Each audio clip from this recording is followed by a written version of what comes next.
ability to focus, but kind of making sure that. This is NDTV, and you're watching NDTV 24/7.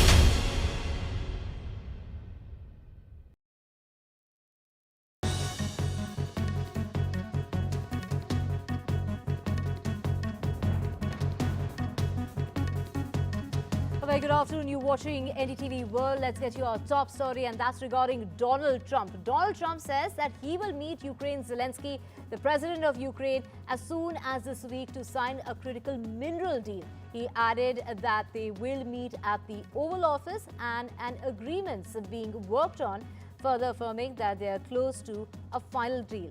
On the other hand, Europe's participation in Ukraine's peace talks will be needed eventually, but Moscow first wants to build trust with Washington. This is what President Vladimir Putin said, while suggesting that a deal to end the conflict may still be far off. I will be meeting with President Zelenskyy. In fact, he may come in this week or next week to sign the agreement, and which would be nice. I'd love to meet him. Would meet at the Oval Office. So the agreement's being worked on now. They're very close to a final deal. It'll be a deal with rare earths and various other things, and he would like to come, as I understand it, here to sign it, and that would be great with me. I think they then have to get it approved by their council or whoever might approve it, but I'm sure that will happen.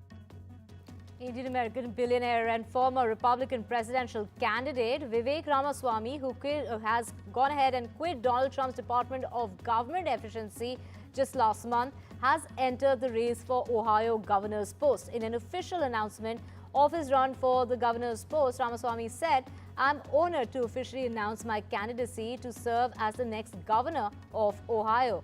However, Ramaswamy, who has cultivated a national profile and has close ties with Donald Trump, will have his task cut out with top Republicans set to put their hat into the ring.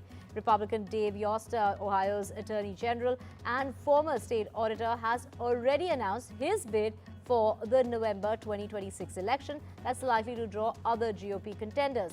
From the Democrats, former Ohio Health Director Amy Acton is also in the race. I am honored to announce my candidacy to serve as the next governor of the state of Ohio. President Trump is reviving our conviction in America. We require a leader here at home who will revive our conviction in Ohio.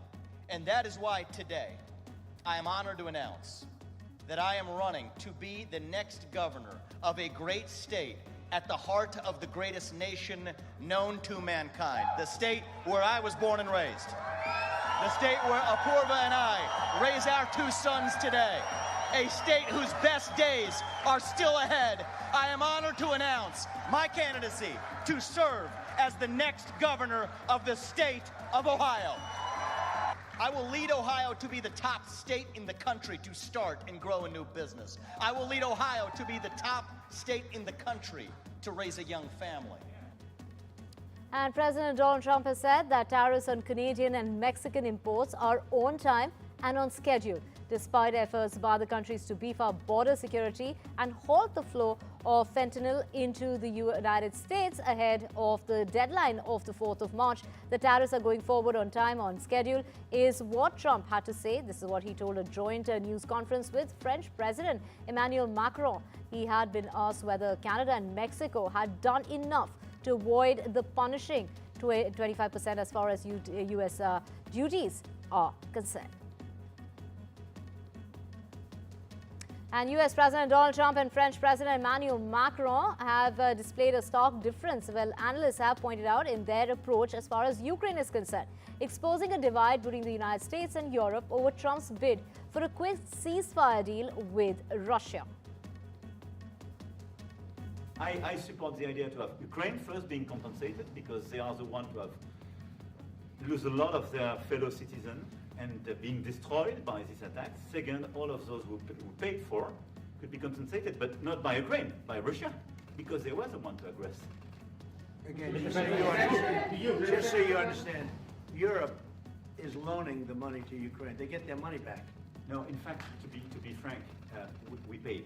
We paid 60% of the total efforts, and it was through, like the US, loans, guarantee, grants, and we provided real money, to be clear. We have 230 billion frozen assets in Europe, Russian assets, but this is not as a collateral of a loan because this is not our belonging. So they are frozen. And President Trump refused to call Vladimir Putin a dictator on the third anniversary of Russia's invasion of Ukraine, despite having previously described Vladimir Zelenskyy with the same term, having called Zelenskyy a dictator. President called Zelenskyy a dictator. Would you use the same words regarding Putin? I don't use those words lightly. I think that we're going to see how it all works out. Let's see what happens. I think we have a chance of a really good settlement between various countries. And, you know, you're talking about Europe and you're talking about Ukraine as part of that whole situation. The other side has a lot of support also. Now, in a major policy shift, the United States sides with Russia in Ukraine vote at the United Nations General Assembly. In a stunning shift in its foreign policy, the United States joined Russia to vote against the UN General Assembly resolution condemning Russia's war against Ukraine on Monday. The vote against this is a Ukrainian and European-backed resolution, saw the United States at odds with its longtime European allies and instead aligned with the aggressor in the war on the third-year anniversary of Moscow's full-scale invasion of Ukraine. The United States again voted the same way as Russia later on Monday on a US-proposed UN Security Council resolution that did not call the Kremlin the aggressor or acknowledge Ukraine's territorial integrity. The resolution passed without the support of 5 European members of the Security Council. India abstained along with China, one of Russia's closest allies since the war broke out. Jessica Stone joins us live from Washington with a roundup of all that's been happening. Jessica, we're seeing an extraordinary shift in U.S. policy since Donald Trump's election. Sharp divides on display between Europe and the U.S. when it comes to resolving the war. Take us through all the latest developments. Yeah, a lot of division on display, both in Washington at the White House and at the United Nations up there in New York City. Let's begin with the division in the White House. You outlined a lot of the differences between Macron and U.S. President Donald Trump when it comes to Ukraine. During the Oval Office, you saw Macron correct Trump's assertion that the U.S. was giving grants while the Europeans were giving loans. Then during the press conference, which you see there, Macron warned that reaching peace must not mean surrendering Ukraine, a stark warning there, and again emphasizing that he would call Russia the aggressor here. He also added that Europe must provide more security guarantees to Ukraine, which is certainly something that the White House is looking for. Then dueling drafts at the same time at the United Nations in New York City, many dueling drafts, not just the one in front of the General Assembly, but one in front of the UN Security Council later in the day, basically outlining 2 different approaches to this war and to what it is and what it is not. And the Europeans, again, emphasizing that Russia is the aggressor, the U.S. not signing on to that version of events, instead opting for a clean version of just calling for an end to the war. And when pressed to justify that, particularly in light of the second vote at the UN Security Council, the United States said, we just want a clean version. We want to make sure that the war ends, and we want to start with something clean and narrow in terms of doing that. So definitely a different chapter in U.S. positioning when it comes to Ukraine. We'll see if this strategy works as we move through the talks. And the United Kingdom has imposed over 100 new sanctions directly targeting those who continue to aid the invasion. The European Union too hit Russia with a new round of sanctions. The EU has adopted the 16 sanctions package against Russia to further ramp up pressure on the aggressor, as they call Russia, and also have further targeted sectors of the Russian economy such as energy, trade, transport, infrastructure, and financial services as well. And China's President Xi Jinping has affirmed that his no-limits partnership in a phone call with Russian President Vladimir Putin. China's state media is reporting that the leaders held that talk as Donald Trump has pushed for a quick deal to end the war as far as Ukraine is concerned, raising the prospect that Washington could draw a wedge between Xi Jinping and Vladimir Putin to focus on competing with the world's second largest economy. Days after his meeting with Bangladesh's Foreign Affairs advisor Tauheed Hossain in Muscat, the External Affairs Minister S. Jaishankar has cautioned Bangladesh over its inconsistent outlook towards India, advising Dhaka to refrain from some of the ridiculous claims being made against India by leaders of the interim government. It's Mr. Jaishankar who has cautioned, and that caution has come amid Dhaka's increasingly hostile behavior towards New Delhi. Voicing his concerns sternly, the foreign minister said Bangladesh must make up their mind right now on which direction they want their relationship with India to be heading. Now, let's just get you the latest from Canada. And Canada's latest steps to curb migration is likely to have an adverse effect when it comes to tens of thousands of foreign students, including those from India. It will also negatively impact those who apply for work and resident permits, and this is based on the new visa rules. India and the United Kingdom announced resumption of negotiations of the free trade agreement that had stalled for over 8 months following the elections in both countries. Both Jonathan and I have agreed to resume free trade agreement negotiations in a very, very cordial atmosphere and with great trust between the two governments, which was reflected in the meeting this morning. We will be able to make rapid progress to meet the collective aspirations for trade, investment, and the mutual prosperity of the people of United Kingdom and India. Friends, we have decided to build upon the strong groundwork that 14 previous rounds had developed a win-win for both our countries. India is a vital partner for the UK. We are lucky to already have such a strong relationship with India, of course underpinned by the living bridge between our countries, the 1.7 million people with Indian heritage who call the UK their home. Of course, what binds us together even further is our shared ambition through championing free and open trade and investment to drive jobs and growth across both of our countries. And US President Donald Trump backed Elon Musk's demand that federal employees explain their recent accomplishments by the end of Monday or risk getting fired.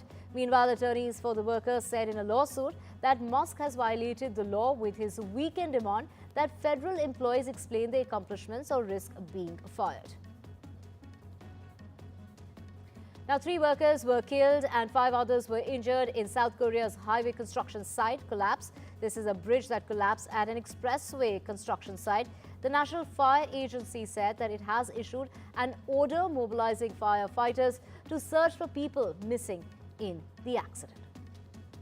Meanwhile, more than 2 lakh people from Canada have signed a parliamentary petition calling for their country to strip Elon Musk's Canadian citizenship because of the tech billionaire's alliance with Donald Trump, who has spent his second US presidency repeatedly threatening to conquer its independent neighbor to the north and turn it into its 51st state.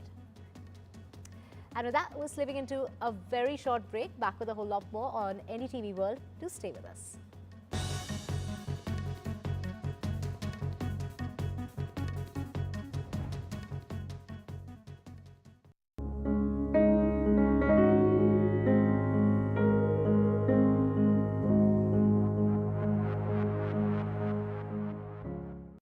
From tech titan to global philanthropist, Bill Gates has had a huge impact on the lives of millions across the world.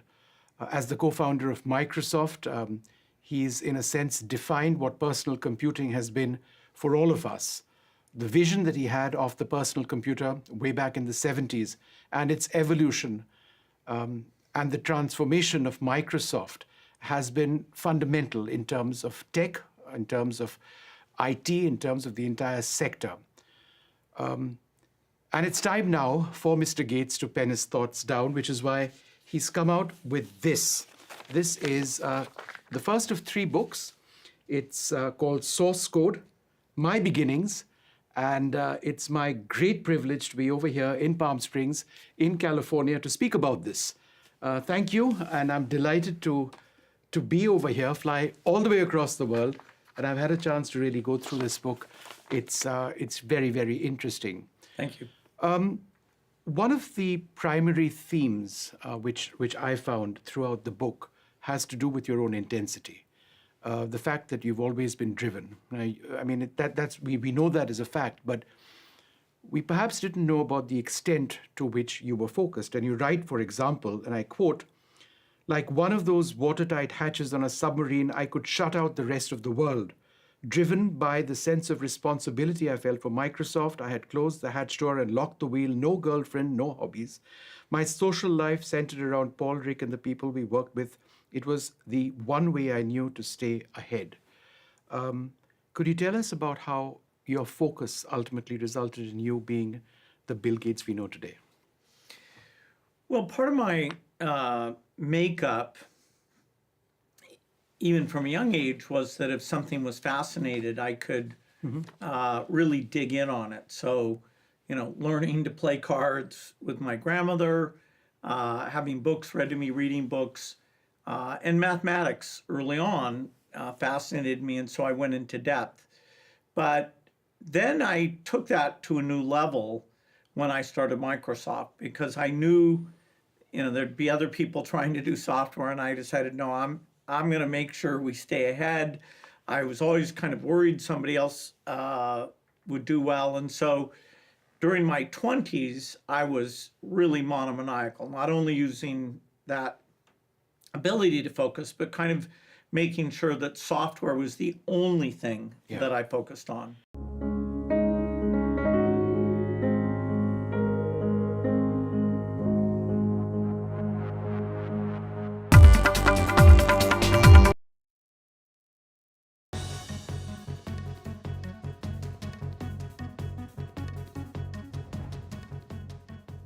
Welcome back. Let's get you the latest from the United States. And it's the Trump administration that's planning to toughen semiconductor restrictions on China, continuing and expanding Biden administration's efforts to limit Beijing's technological prowess. And it's the Bloomberg News that's reporting that the U.S. officials recently met with their Japanese as well as Dutch counterparts about restricting Tokyo Electron and ASML engineers from maintaining semiconductor gear in China. That is what the report has gone on to say, and according to which some Trump officials also aim to further restrict the quantity as well as the types of chips that can be exported to China without a license. Apple has said that it will spend $500 billion in the U.S. investments. These are going to be taking place in the next 4 years. That will include a giant factory in Texas for artificial intelligence servers and add about 20,000 research and development jobs across the country in that much time. That $500 billion is expected to be spent. This is what's going to be spent, including everything from purchasing as well as from U.S. suppliers to U.S. filming of television shows and movies for their OTT platform, Apple TV network. Now, the company has declined to say how much of the figure it was already planning to spend with its U.S. supply base, which includes firms such as Corning that make glass for iPhones in Kentucky. Starbucks has said that it would eliminate 1,100 corporate roles as CEO Brian Niccol has pushed ahead with his turnaround efforts at the coffee chain, which has been struggling with falling sales. We are simplifying our structure, removing layers and duplicating and creating smaller and more nimble teams is what the CEO had to say in a letter to his employees. He also went on to name that, of course, he was named the CEO last year at a time when the company's shares had lost 40% of their value from 2021 high due to the weak demand in the United States as well as in China. Credited with turning around burrito chain Chipotle as well as putting in place the Back to Starbucks plan that focused on streamlining business through job cuts and by improving customer experience at its U.S. stores. Tesla has told customers in China that it will update the autopilot software in their cars to add driving assistant features. This is the assistance feature for navigating city streets. The U.S. electric vehicle maker, in a notification on its app, said that capabilities will include automatic lane changing depending on speed as well as the route, as well as detecting traffic lights at intersections and deciding whether to turn or not. And of course, this is going to be an in-car camera that will also monitor the driver's attention And in an earnings briefing last month, the CEO and founder of Tesla, Elon Musk, revealed that technology restrictions imposed by both the US and the Chinese governments had put the company in a bit of a bind in deploying FSD. He further has gone on to say that Tesla has been using videos of Chinese streets available on the internet to train its AI software, as the United States prohibits on-site training in China. American Express and Alipay have said all global American Express card members can now link their cards to Alipay digital wallet, enabling payments at tens of millions of merchants across mainland China. The initiative not only simplifies transactions for travelers, but also provides local businesses with greater opportunities to attract international customers. The companies have gone on ahead and made that joint statement. Berkshire Hathaway shares rose to a record high on Monday after the conglomerate run by Warren Buffett posted its highest ever quarterly profit, driven by improvement in insurance operations. The conglomerate's Class A shares closed up 7,035, as well as that's a 4% hike at 700,000. This is more than 700,000. We're talking about 747,000 after earlier reaching more than those levels. Those levels surpass even the highest record that has been recorded by some stock price services last June, following a trading glitch. In this exclusive snippet, my colleague Gauri Trivedi speaks to Google's, this is the Google DeepMind's Pushmeet Kohli on the future of India's artificial intelligence journey. Let's listen in. You mentioned about the models. One is that, where does Google find that balance between open source and proprietary? You've got to make money. You're a large corporation. You're accountable to your shareholders. But at the same time, you're talking about scientific innovation that impacts humanity. Yeah, so I think these discussions, these decisions are taken with a lot of thought. In the context of models like AlphaFold, the decision was taken that this technology, if we share it with the world, that will be the thing that maximizes the impact of that technology. So AlphaFold 2 has been completely sort of open sourced in terms of its weights. The AlphaFold database has been used by 190 countries and scientists, 2.7 million scientists across the world.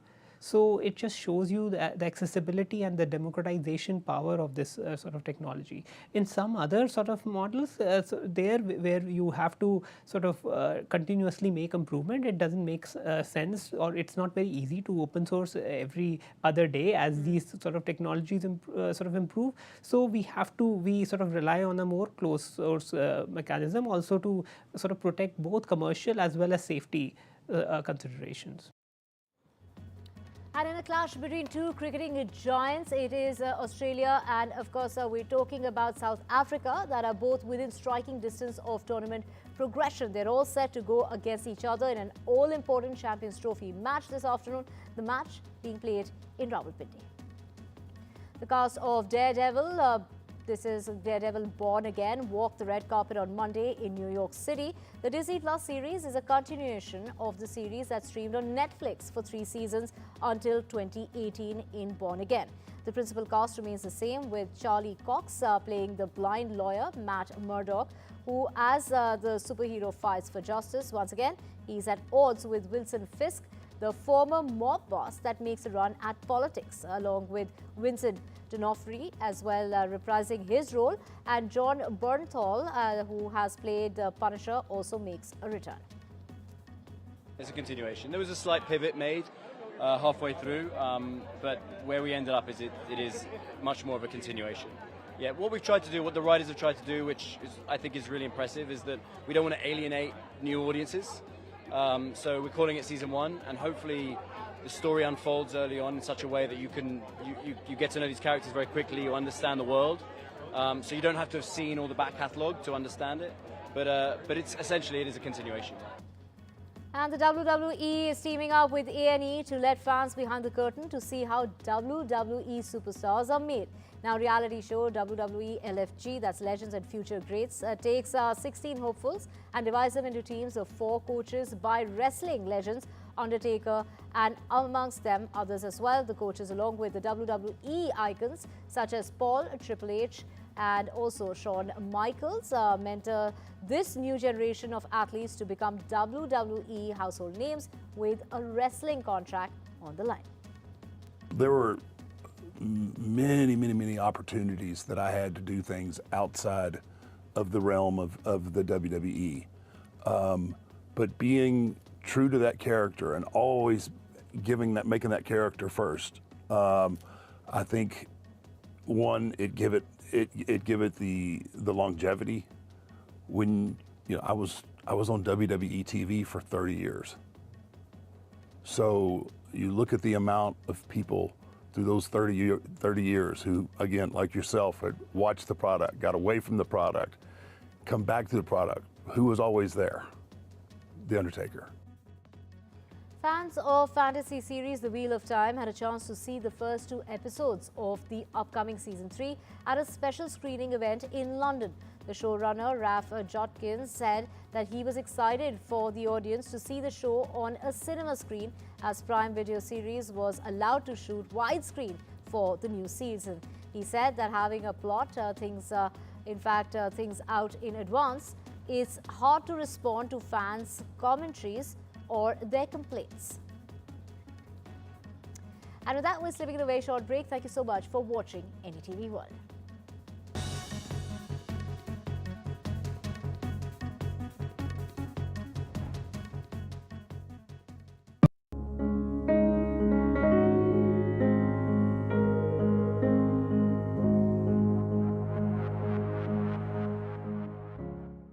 From tech titan to global philanthropist, Bill Gates has had a huge impact on the lives of millions across the world. As the co-founder of Microsoft, he's in a sense defined what personal computing has been for all of us. The vision that he had of the personal computer way back in the 70s and its evolution and the transformation of Microsoft has been fundamental in terms of tech, in terms of IT, in terms of the entire sector. And it's time now for Mr. Gates to pen his thoughts down, which is why he's come out with this. This is the first of 3 books. It's called Source Code, My Beginnings, and it's my great privilege to be over here in Palm Springs, in California, to speak about this. Thank you, and I'm delighted to be over here, fly all the way across the world, and I've had a chance to really go through this book. It's very interesting. Thank you. One of the primary themes which I found throughout the book. जी का धन्यवाद करता हूं जिन्होंने SIT बनाकर इन केसों को चलाया था दोबारा से 35 साल से बंद पड़े केस थे और सज्जन कुमार जैसे लोग जगदीश टाइटर एचकेएल भगत जैसे लोग कमलनाथ जैसे लोग मंत्री और मुख्यमंत्री और एमपी बने घूमते थे और हमें आंखें निकाल कर दिखाते थे और आज हमें इस बात की तसल्ली है मेरी कम्युनिटी कहीं ना कहीं इस बात पे अपने आप को तसल्ली महसूस करती है कि इन लोगों को कम से कम हिसाब देने का समय तो आया दूसरे केस में सजाए उम्र कैद हुई हम सजाए मौत की उम्मीद कर रहे थे लेकिन मैं फिर भी धन्यवाद करता हूं इसके आगे हम रणनीति बनाएंगे क्या करना है क्या सजाए मौत के लिए हमें जाना हाई कोर्ट में बैठ कर तय करेंगे लेकिन मैं अभी इसमें संतुष्टि है जरूर कि इस लड़ाई में कम से कम हमें ये तसल्ली है अगली बारी जगदीश टाइटर की और कमलनाथ की धन्यवाद All right, big developments now coming in. We'll get you more reactions also in just a bit. It's time for a quick break here. We'll be right back.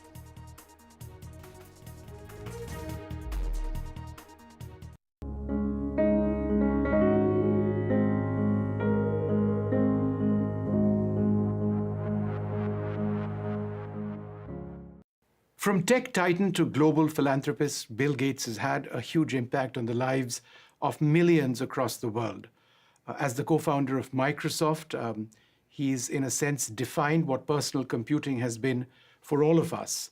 The vision that he had of the personal computer way back in the 70s and its evolution and the transformation of Microsoft has been fundamental in terms of tech, in terms of IT, in terms of the entire sector. And And it's time now for Mr. Gates to pen his thoughts down, which is why he's come out with this. This is the first of 3 books. It's called Source Code, My Beginnings, and it's my great privilege to be over here in Palm Springs, in California, to speak about this. Thank you, and I'm delighted to be over here, fly all the way across the world, and I've had a chance to really go through this book. It's very, very interesting. Thank you. One of the primary themes which I found throughout the book has to do with your own intensity. The fact that you've always been driven. I mean, we know that as a fact, but we perhaps didn't know about the extent to which you were focused. And you write, for example, and I quote, "Like one of those watertight hatches on a submarine, I could shut out the rest of the world. Driven by the sense of responsibility I felt for Microsoft, I had closed the hatch door and locked the wheel. No girlfriend, no hobbies. My social life centered around Paul, Rick, and the people we worked with. It was the one way I knew to stay ahead." Could you tell us about how your focus ultimately resulted in you being the Bill Gates we know today? Well, part of my makeup, even from a young age, was that if something was fascinated, I could really dig in on it. So, learning to play cards with my grandmother, having books read to me, reading books, and mathematics early on fascinated me, and so I went into depth. But then I took that to a new level when I started Microsoft, because I knew, there'd be other people trying to do software, and I decided, no, I'm going to make sure we stay ahead. I was always kind of worried somebody else would do well. And so during my 20s, I was really monomaniacal, not only using that ability to focus, but kind of making sure that software was the only thing that I focused on.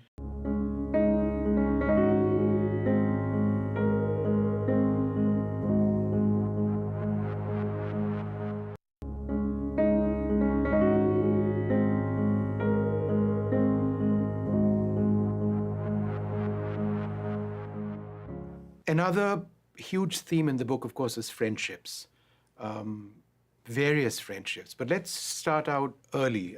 Your closest friend was Kent. And you associated with him, you got on very well with him, you found him to be similar with, in many ways with you. You went on long cruises with him. And then you lost him. And you write, "I had retreated into myself, watching a slideshow in my mind's eye, taking through images of recent days, grasping for evidence that what I had heard wasn't true." He died tragically. Could you tell us a little bit about the loss you felt? Yeah, my childhood really only had this one traumatic event in it. I'd had grandparents die, but at a pretty old age, and I'd never even contemplated the idea that somebody close to me, not to mention my very best friend, would just be killed. He had signed up for this mountain climbing class that both he and I and his parents thought was a little unusual, because that wasn't what he was good at, but he was, once he decided to do something, put huge energy into it. And it was just so shocking. The headmaster called me up, made sure my parents were with me. But I had a few months there where I was just so taken aback that life could have that uncertainty. Who else would die or disappear? And he, was kind of a wonderful kid who I owe a lot to, because the idea of thinking about what career we would engage in, did ambassadors make good money? Did generals? Did scientists? Did CEOs? He got me reading business magazines.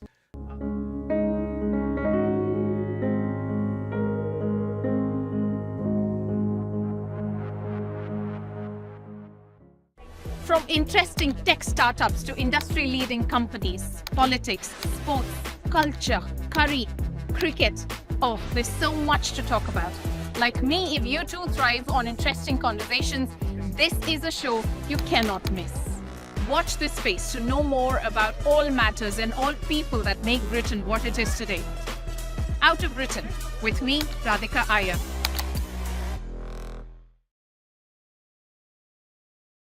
In today's interconnected world, India's voice is more crucial than ever. When India speaks, the world listens. At NDTV World, we are that voice, bringing you intelligent and insightful news from India and beyond. From geopolitics and diplomacy to economic shifts, migrations, tech disruptions, and the stories of our diaspora.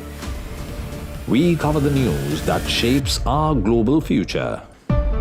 NDTV World, your new home for global news, is here.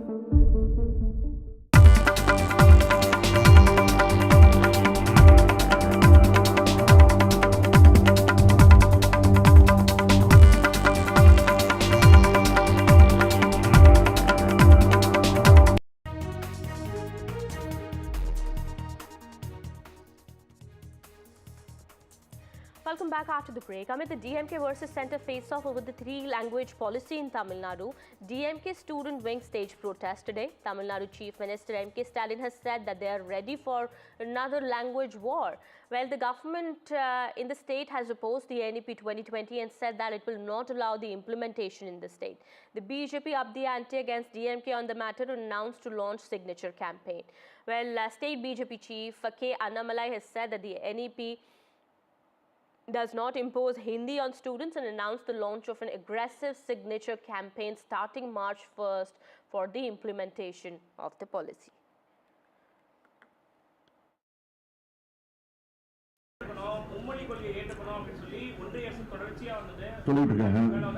தமிழ்நாட்டை பொறுத்த வரைக்கும் யார் சொல்லணும்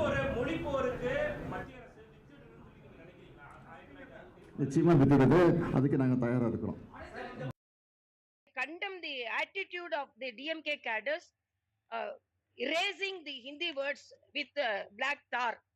This is the public property, and not only the people who knows English and Tamil are not traveling. The people from northern India, our sisters and brothers, are traveling.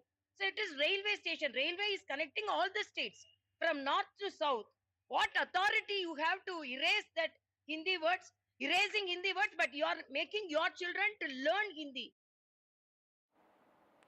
Well, actor-turned-politician Ranjana Nachyar also has resigned from the BJP's membership. In her resignation, the politician has said that the three-language imposition on Tamil Nadu was wrong.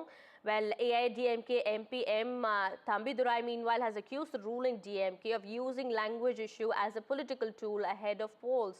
Well, the MP said the state stands on the new education policy, pointing out that the government allows CBSE schools, which include multiple languages, yet raises concerns over Hindi. Well, this is the latest now coming in. My colleague Sam also now joins us on the broadcast from Chennai. Sam, we do understand there's a huge controversy now has erupted between this face-off intensifying between the DMK and the BJP on the other hand, and the actor-turned-politician Ranjana Nachyar also has resigned from the BJP's membership. How do you see this going ahead?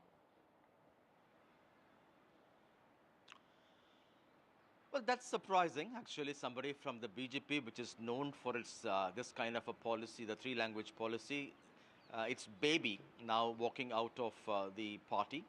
That shows, in a sense, the strong views on the ground in Tamil Nadu. For decades, Tamil Nadu has had the two-language policy of teaching mother tongue Tamil and then English to connect with the rest of India and around the world. And she says in a statement that ignoring Tamil Nadu and Dravidian hatred by the BJP is unacceptable. Particularly, she says, I can't be in BJP when there is stepmotherly treatment for Tamil Nadu, and Tamil Nadu ought to excel if India need to be protected. And she specifically points out the imposition of three-language policy that's unacceptable to her. But the BJP otherwise, as a party stand, is quite strong that it will go ahead across in implementing this program across the country. But Tamil Nadu has stood against this, saying that this three-language formula, no matter what the centre says, whether it's a learning of an additional language or is it a tacit imposition of Hindi, they say there's no need for that kind of an imposition. That choice should be left to the people According to their need, they can learn whichever language they want, but that cannot be an official policy to impose any language of any kind.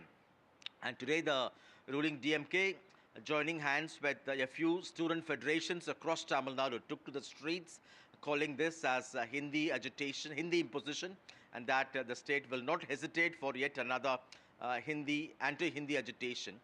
The larger picture emerging is that Tamil Nadu would go for polls next year, the assembly polls, and this issue has helped DMK in the past in building a strong narrative against the center, and it hopes that this issue will yet again pay rich political dividends in the form of a second consecutive term.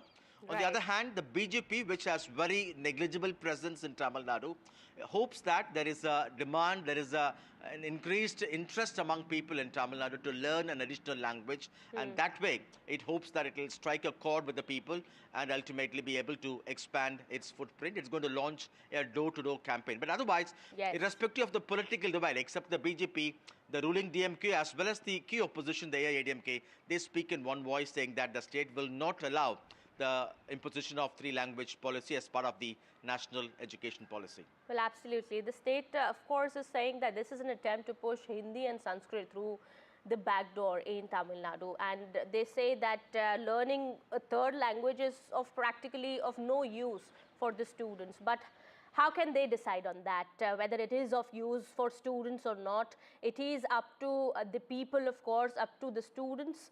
And we do understand this is definitely politics being played out, as my colleague Sam also has been informing us. Before the elections, this issue seems to have garnered a lot of attention, and this war, this face-off between the BJP and the DMK is not going to stop anytime soon. We'll keep an eye on the developments here. Meanwhile, some more news that we're tracking. The assault of a bus conductor at Belagavi has become the new flashpoint between Karnataka and Maharashtra amid the border row. The bus conductor was assaulted for not responding to a passenger in Marathi. Pro-Kannada groups have upped the ante, taking out a protest march. Several of them were detained.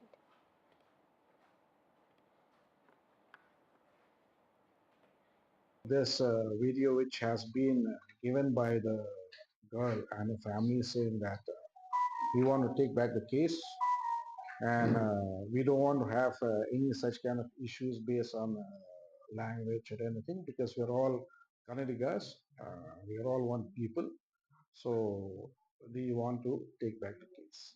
So already I have given instructions to my ACP that you please collect a copy of that video, and then you again take the statement of the victim, and according to what has been mentioned in the video and what statement they will give, you ensure that the investigation is done in that way. Already my Home Minister and my Transport Minister is on the job. It is a peace-loving state. We love each other, we respect each other, we want to be like brothers.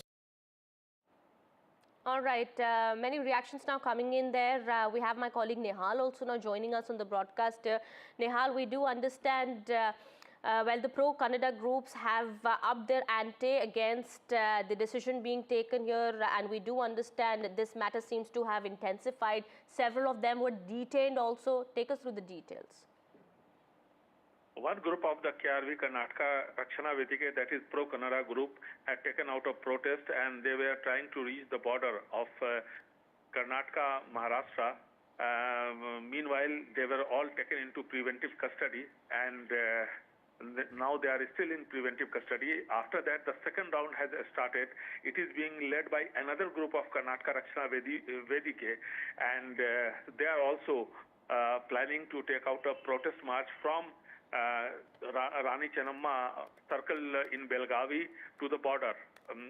But police is determined that they won't be allowed. So again, there may be some more preventive arrest, because once they try to take out, they will be arrested, because as you heard the Commissioner of Police, Mr. Martin, what he was saying, that everybody is allowed to take peaceful protest and to protest peacefully, but violence won't be allowed. Anybody who tries to take law into hands, they won't be allowed. And that is why they are being taken into preventive custody.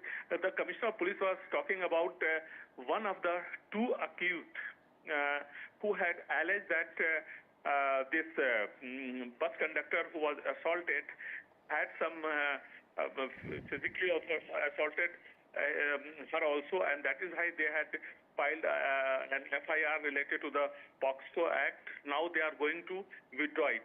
So there is a procedure, but the final call will be taken by the court. Once the police proceeds, then the court has to decide whether the case can be withdrawn or not. Well, absolutely. We do understand linguistic tensions have persisted in the border regions of Karnataka, where